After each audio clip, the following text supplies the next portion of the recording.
Welcome to और YouTube channel तैयारी digital academy. चलिए दोस्तों, हम लोग पढ़ते हैं जैसे क्लास 2 की फिजिक्स है। इसका मैं पहले चैप्टर जो है 1 उसका क्या करता हूँ, इंट्रोडक्शन देता हूँ। जैसे हमको क्या पढ़ना है, जैसे लिखा है class 2 chapter first Coulomb's law and electric field, मतलब कूलॉम का नियम था वैद्युत। इस चैप्टर के बारे में हमको क्या करना पढ़ना है। इसमें इंट्रोडक्शन है, पहले हम क्या पढ़ेंगे जैसे कि कूलॉम का नियम है तो कूलॉम का नियम पढ़ेंगे। इसके पहले जो हिस्ट्री है कूलॉम के नियम है थोड़ा बहुत उसको पढ़ लेंगे। फिर क्या है electric field and electric lines of force, मतलब वैद्युत क्षेत्र का वैद्युत बल रेखाएं। इसके बाद क्या है इंटेंसिटी ऑफ इलेक्ट्रिक फील्ड, वैद्युत क्षेत्र की तीव्रता। फिर देखिए क्या है intensity of electric field due to a point charge, मतलब किसी बिंदु आविष्कार जो वैद्युत क्षेत्र की तीव्रता का व्यंजक होता है उसको हमको क्या करना है, सिद्ध करना है। सूत्र का फार्मूले मतलब डेरिवेशन करना है। फिर इलेक्ट्रिक डाइपोल पढ़ना है। फिर क्या है वैद्युत आवेश थोड़ा सा इलेक्ट्रिक चार्ज है उसको थोड़ा सा पढ़ना है। फिर इलेक्ट्रिक डाइपोल मोमेंट वैद्युत द्विध्रुव आघूर्ण, इस तरह कई सारी जो चीजें इनके बारे में पढ़ना है। फिर देखो जैसे यहाँ पे एंड ऑन पोजीशन वैद्युत द्विध्रुव आघूर्ण की अच्छी स्थिति पर, और फिर क्या है निरक्षी स्थिति पर, इन पर क्या करना हमको जो इसका फार्मूला उसे डेरिवेशन करना है। फिर साथ ही साथ क्या intensity of electric field due to a point charge वैद्युत द्विध्रुव आघूर्ण के कारण वैद्युत क्षेत्र की तीव्रता का व्यंजक, ये सब हमको क्या करना पढ़ना है। तो चलिए फिर क्या करते हैं आगे पढ़ते हैं। तो देखिए आपको स्लाइड में आपको यहाँ पे मिलेगा क्या है इलेक्ट्रिक चार्ज। इलेक्ट्रिक चार्ज के बारे में मतलब पढ़ना थोड़ा सा कि वैद्युत आवेश है ये क्या है, कैसे आया, किस प्रकार से। तो मैं आपको बता दूं जैसे यहाँ पे एक फोटो आपको दिख रही होगी, ये फोटो दिख रही होगी। यदि मैं इसको और बड़ा सा दिखाना चाहूँ तो आप देख सकते हैं।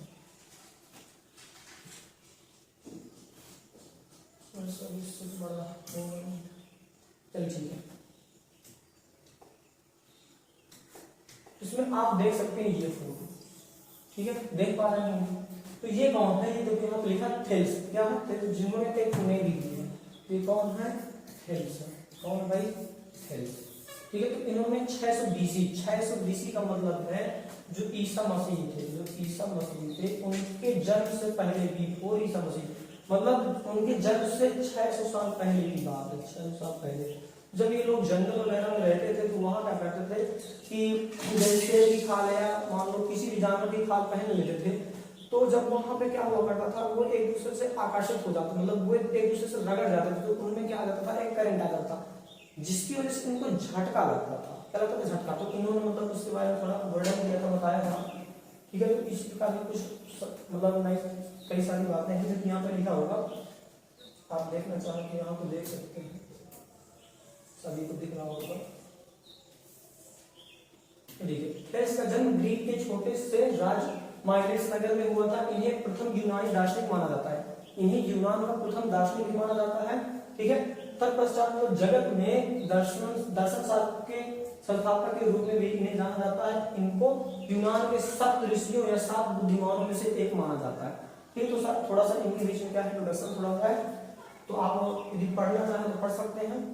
जैसे आप लिखा कि 585 से 584 BC में सूर्य ग्रहण की भविष्यवाणी का विषय इन्हें ही दिया जाता है। जो सूर्य ग्रहण होता है, तो जो सूर्य ग्रहण के बारे में इन्होंने ही बताया था, तो इनको जो है तो क्या कहा जाता है, जो सूर्य ग्रहण की भविष्यवाणी का जो श्रेय दिया जाता है, जैसे कि इनको नाम दिया गया भाई इन्होंने ही क्या किया था उसके बारे में बताया था। दूसरा ये माइलेशियन मत के भी संस्थापक हैं। इनके दर्शन की 3 प्रमुख मान्यता है। पहला है समस्त वस्तुओं में देवों का प्रभाव या निवास है। ये जो आपको ये लिखा है विश्वात्मा मतलब जल में भी विश्वास रखते थे, देखा करते थे जल में विश्वास रखते थे। और इन्होंने बताया कि सभी वस्तुओं में क्या होता है, सभी वस्तुओं में देवों का निवास होता है। फिर दूसरी मतलब इनका मतलब पृथ्वी एक समतल चक्र के समान है जो जल पर तैरती है, इनको मतलब मानना था, ठीक है। जिसका मतलब जल ही समस्त भौतिक वस्तुओं का कारण और समस्त प्राणी जीवन का आधार। ये बात बिल्कुल सही है कि जल ही क्या है समस्त भौतिक वस्तुओं का कारण है, और क्या है समस्त प्राणी जो प्राणी है उनका क्या है जीव का आधार है। चलिए तो इस तरह से मतलब इन्होंने इनके बारे में थोड़ा सा पढ़ लीजिएगा, आपको फिर मिल जाएगा। अब क्या करिएगा इनको थोड़ा सा पढ़ लीजिएगा, स्क्रीनशॉट लेकर क्या कर लीजिएगा इनको पढ़ लीजिएगा। चलिए मैं थोड़ा सा आगे चलता हूँ क्योंकि पढ़ना था आप लोगों को थोड़ा सा। तो इन्होंने क्या किया था, इन्होंने एक पदार्थ अंबर था, क्या था अंबर पदार्थ था अंबर। तो उन्होंने देखा कि जो अंबर है और जो उनके ओम वगैरह के कपड़े रहते उनको रगड़ देते तो क्या हो जाता था इन्हें मतलब एक करंट जैसा आ जाता था, मतलब इनको झटका लगने लगता था। तो इन्होंने क्या किया, जो ये तो अंबर में देखा, तो जो अंबर एक क्या होता है, एक पीले रंग का क्या होता है, पदार्थ होता है। क्या होता है भाई, अंबर एक पीले रंग का पदार्थ होता है, जो कहाँ पाया जाता है, जो बाल्टिक सागर के किनारे पाया जाता है। कहाँ पाया जाता है भाई, बाल्टिक सागर के किनारे पाया जाता है। यहाँ पे लिखा हुआ जो बाल्टिक सागर के किनारे पाया जाता है। साथ देखिए इसके रगड़ने से क्या होता है, इसके रगड़ने से अन्य पदार्थ में आवेश उत्पन्न हो जाता है, जिसके कारण से आकर्षित या प्रतिकर्षित करने लगता है। अब जैसे मान लो मैंने आपने छोटे में देखा होगा कि अपने जो बाल में आते हैं उसको तेजी से घसते हैं, बाल को पेंसिल या पेन को, फिर इसके बाद क्या करते हैं, इसके बाद आप देखते हो छोटे छोटे कांटे क्या हो जाते हैं, चिपक जाते हैं। तो ये वही कारण है, हम वही बता रहे हैं कि इसके रगड़ने से जो आपका अंबर था, अब अंबर आप नहीं देखे होंगे तो अंबर देख लीजिए। ये देखिए ये आपका अंबर दिख रहा होगा, ये एक अंबर, ये अंबर पदार्थ जो कहाँ पाया जाता है, जो बाल्टिक सागर के किनारे पाया जाता है। किस कलर का होता है, पीले कलर का, देखो दिख रहा होगा पीले कलर का होता है। ठीक है, फिर इसके बाद उन्होंने बताया कि मतलब इसके रगड़ने से किसी भी चीज में इसको रगड़ूं क्या हो जाएगा, वो दूसरी वस्तु जो है वो क्या हो जाएगी, आवेशित हो जाएगी, जिसके कारण से एक दूसरे को आकर्षित या प्रतिकर्षित कर जाएंगे। आकर्षित प्रतिकर्षित क्यों करेंगे, यदि सेम क्या है, यदि सेम आवेश है, प्लस प्लस होंगे तो क्या करेंगे, प्रतिकर्षित करेंगे, मतलब रिपल्सन करेंगे, प्रतिकर्षित करेंगे। और यदि क्या होंगे, यदि माइनस और माइनस होंगे तब भी क्या करेंगे, प्रतिकर्षित करेंगे। अभी थोड़ा सा इसके बाद इनके टाइम बताऊंगा, दोनों क्या करेंगे, रिपल्सन करते हैं, रिपल्सन करते हैं। और यदि दोनों क्या हो जाए, दोनों के चार्ज सेम हो जाए, मतलब कि यहाँ पे अलग अलग हो जाए, प्लस एक हो जाए और एक क्या हो जाए माइनस, तो क्या करेंगे, आकर्षण करेंगे। क्या करेंगे दोस्तों, आकर्षण करेंगे, मतलब अट्रैक्ट करेंगे, अट्रैक्ट करेंगे। ये बात समझ में आ गई। तो इसी प्रकार से उन्होंने बताया कि जो ये अंबर था, तो अंबर जो हम किसी पदार्थ से रगड़ते थे तो उसमें आवेश उत्पन्न हो जाता था, जिससे वो क्या करता है, आकर्षित या प्रतिकर्षित करने लगते थे। फिर इसी प्रकार अन्य वैज्ञानिकों ने अन्य पदार्थों में देखा, जैसे कि आबनूस में भी देखा, कांच में भी देखा, लाख में भी देखा, इस प्रकार के कई सारे क्या थे पदार्थ थे, उनमें भी अन्य कई वैज्ञानिकों ने देखा। आबनूस देखो ये होगा, आबनूस का एक पेड़ हुआ करता है, आबनूस की लकड़ी भी कह देते हैं उसको, जो कुछ टुकड़े कर दिए जाते हैं, फिर आबनूस होता है। फिर आपने लाख देखा होगा, तो लाख ये होता है, अंबर मैंने आपको बता ही दिया, और एक गिलास, गिलास मतलब कांच, कांच तो आप सभी लोग जानते ही हैं। तो इस प्रकार से अन्य जो वैज्ञानिक थे उन्होंने इनके बारे में कई सारी चीजों के बारे में देखा। तो दोस्तों हमारी जो एकेडमी है, तो यदि आपको वीडियो अच्छी लगे तो हमारे तैयारी डिजिटल एकेडमी क्या करिए, सब्सक्राइब कीजिए और आप ज्यादा से ज्यादा वीडियो को शेयर कीजिए, ताकि आपसे हम मोटिव होते रहें और हम जो मतलब कदम उठाए हैं ऑनलाइन जाने का, जो भी बच्चे मतलब नहीं पा रहे हैं कोर्स, उसको पूरा कंप्लीट करवाने का, तो हमें थोड़ा देने को मिलेगा। इससे क्या होता है, तो सब्सक्राइबर या कमेंट कई सारे जो आते हैं तो हमको अच्छा लगता है, इसलिए दोस्तों ये जरूर कीजिएगा। चलिए देखिए हम यहाँ हमारे यहाँ तक हो गए, इसके बारे में समझा दिया कि जो अन्य वैज्ञानिक थे उन्होंने क्या पाया, आबनूस में भी पाया, और ये लाख में पाया, कांच में पाया, अंबर को तो उन्होंने बता ही दिया था, फिर से नहीं बता दिया था। अब इसके आगे थोड़ा सा देखते हैं। देखिए जो आवेश जो नाम पढ़ा था, तो आवेश नाम पढ़ने के पहले का इतिहास जो थोड़ा सा मैं इसको बताना चाहता हूँ। देखो ये आपके कौन है, ये आपके थेल्स हैं, ये एक दार्शनिक थे जिनका नाम क्या है, थेल्स। तो इन्होंने 600 BC पूर्व, इसका मतलब कि ईसा मसीह के 600 साल, ईसा मसीह के जन्म के 600 साल पहले की बात बताई जा रही है। तो इन्होंने मतलब बताया था अंबर के बारे में, इसके बारे में केवल अंबर नामक जो पदार्थ था, केवल अंबर के बारे में इन्होंने बताया कि ये क्या होता है, और इस यदि किसी पदार्थ में मतलब हम क्या कर लेते हैं, रगड़ लेते हैं तो क्या हो जाता है, आवेशित हो जाता है, इस प्रकार से इन्होंने बताया था। फिर ये जो आपके हैं डॉक्टर विलियम गिलबर्ट, कौन है, डॉक्टर विलियम गिलबर्ट, इन्होंने 1600 AD में बताया। किसने, 1600 AD, मतलब 1600 AD का मतलब यहाँ पे 1600 ईस्वी में, मतलब हाँ 17वीं शताब्दी के एक साल पहले की बात है, 17वीं शताब्दी के एक साल पहले की बात है, 1600 ईस्वी में इन्होंने, सॉरी 17वीं शताब्दी में इन्होंने बताया। ठीक है, तो 1600 ईस्वी में इन्होंने बता दिया। तो जब इन्होंने 1600 ईस्वी में बताया तो इन्होंने क्या बताया, पहले देख लेते कि ये कौन थे, जो ये डॉक्टर विलियम गिलबर्ट थे। तो आप सभी लोग जानते हैं ब्रिटेन, क्या, ब्रिटेन की महारानी, ब्रिटेन की महारानी एलिजाबेथ, महारानी एलिजाबेथ है ना, ब्रिटेन की महारानी एलिजाबेथ प्रथम। तो ब्रिटेन की महारानी एलिजाबेथ जो थी, तो उन्हीं, तो इनके क्या थे, ये पर्सनल डॉक्टर थे, पर्सनल डॉक्टर कौन, ये जो डॉक्टर विलियम गिलबर्ट थे, ये पर्सनल मतलब कि जो केवल उन्हीं के डॉक्टर रहते थे और कहीं इधर उधर नहीं जाते थे। तो ये क्या थे, उनके डॉक्टर थे, तो उन्होंने नहीं बताया था 1600 ईस्वी में कि इन्होंने डॉक्टर विलियम गिलबर्ट ने बताया था कि केवल जो आपका अंबर है, अंबर पर ही नहीं, इसके अलावा जैसे मैंने बता दिया कि जो लाख होता है, क्या होता है, लाख होता है, और आबनूस होता है, आबनूस होता है, और साथ ही साथ क्या है, जैसे कांच है। तो इस तरह के पदार्थों में उन्होंने बताया कि केवल अंबर पर ही नहीं, लाख, आबनूस, कांच, इनको भी यदि हम रगड़ते हैं तो इनमें भी क्या हो जाता है, आवेश उत्पन्न हो जाता है, जिसके कारण से कोई वस्तु आकर्षित या प्रतिकर्षित करने लगती है। क्लियर?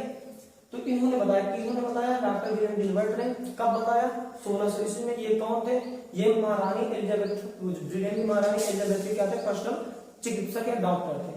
कोई दिक्कत यहाँ पर? फिर इसके बाद आगे चल के कुछ दिनों बाद 1646 ईस्वी के आसपास, ठीक है, मतलब 1646 ईस्वी में थॉमस ब्राउन एक वैज्ञानिक थे।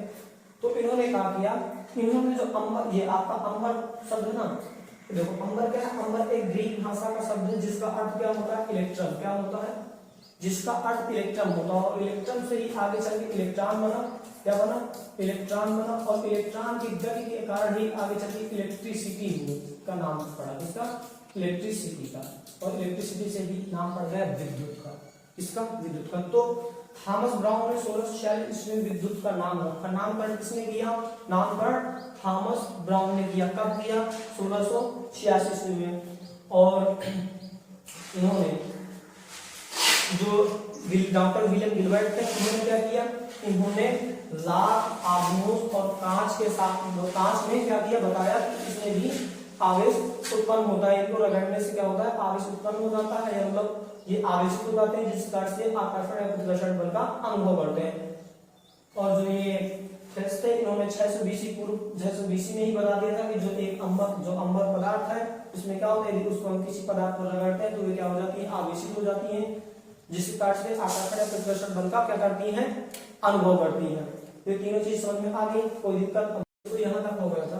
ये जो एक जो थे इन्होंने 600 बीसी पूर्व में बता दिया था, 600 बीसी में ये जो महारानी, ब्रिटेन की महारानी एलिजाबेथ थी, तो इनके जो personal doctor Gilbert, William Gilbert थे, इन्होंने बताया था कि केवल अंबर बस नहीं, अंबर को छोड़कर अंबर के साथ साथ लाख में भी, और आबनूस में भी, और साथ साथ इसमें कांच में भी इन्होंने बताया कि किस प्रकार से क्या पाया जाता है, इनमें भी पाया जाता है आवेशित होने का। बॉडी में यदि रगड़ा जाता है तो क्या होता है, इनमें आचार आ जाता है, जिसके कारण से आकर्षण या प्रतिकर्षण बल का अनुभव करती है। इसके बाद थॉमस ब्राउन ने 1646 में क्या किया, जो आपका अंबर है, अंबर क्या है, ग्रीक भाषा का शब्द है, ठीक है, जिसे हम इलेक्ट्रॉन कहते हैं, क्या कहते हैं, इलेक्ट्रॉन।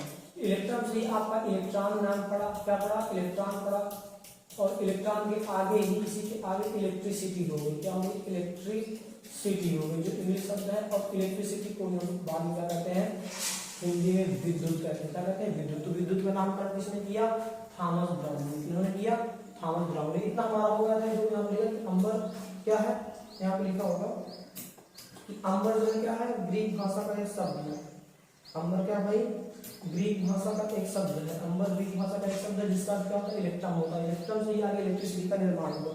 कितना क्लियर हो गया? अब आगे देखते हैं थोड़ा सा।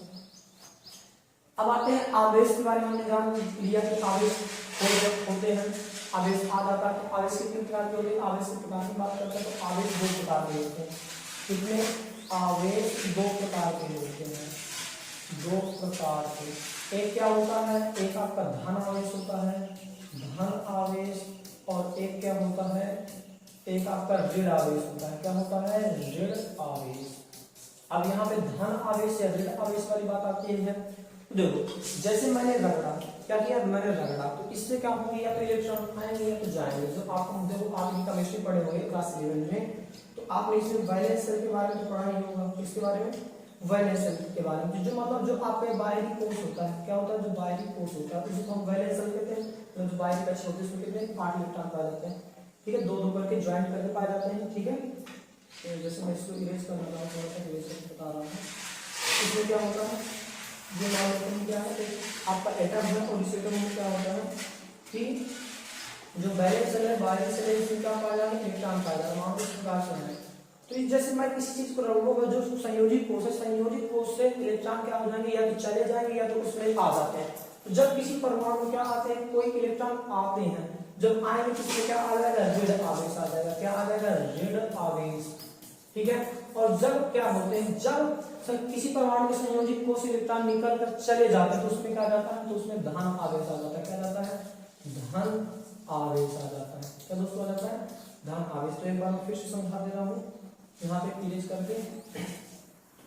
जैसे यहाँ पे लिखा भी है कि जब किसी पिंड पर इलेक्ट्रॉन की कमी होती है तो वहां पर क्या होता है, धन आवेश में कमी का मतलब क्या होता है, यहाँ से इलेक्ट्रॉन चले जाएंगे। यहाँ पे मान लो कोई परमाणु हो, इससे क्या होगा, इससे इलेक्ट्रॉन क्या होंगे, जाएंगे, तब क्या आ जाएगा, प्लस चार्ज आ जाएगा। यहाँ पे लिखा है जब किसी इलेक्ट्रॉन पर क्या होती है, इलेक्ट्रॉन की कमी होती है, जब इस पिंड पर क्या होती है, इलेक्ट्रॉन की कमी होती है तो वहां पर क्या आ जाता है, धन आवेश आ जाता है, प्लस चार्ज आ जाता है। इसी प्रकार से जैसे मैंने बताया कि यहाँ पर क्या हो जाएगा, यदि क्या हो रहा है, इलेक्ट्रॉन की अधिकता हो रही है, मतलब इलेक्ट्रॉन आ रहे हैं, तो जब किसी परमाणु पर क्या होता है या किसी पिंड पर इलेक्ट्रॉन आ जाते हैं तो वहां पर क्या होता है, मतलब अधिकता जब होती है तो वहां पर क्या आ जाता है, ऋण आवेश आ जाता है। क्या आ जाता है, ऋण आवेश। क्या हो जाता है, ऋण आवेश। तो इसके आगे से हम क्या करेंगे, ये समझा गया।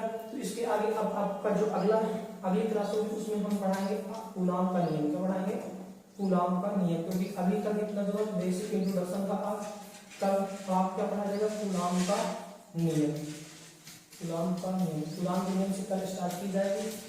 दोस्तों यदि वीडियो अच्छी लगी हो तो ज्यादा से ज्यादा शेयर कीजिए। इस तरह की सब ये वीडियो वगैरह पाने के लिए हमारे चैनल को सब्सक्राइब कीजिए और हमारे व्हाट्सएप पर क्या करिए, संपर्क करिए, तो हम आपको वहाँ पे क्या कर देंगे, आपको ये पीडीएफ प्रोवाइड कर देंगे, शेयर कर देंगे। ठीक दोस्तों, तो आप अपना ऐसा ही मतलब हमें प्यार देते रहें और वीडियो को ज्यादा से ज्यादा शेयर करें, लाइक करें, जो भी आपके छोटे बड़े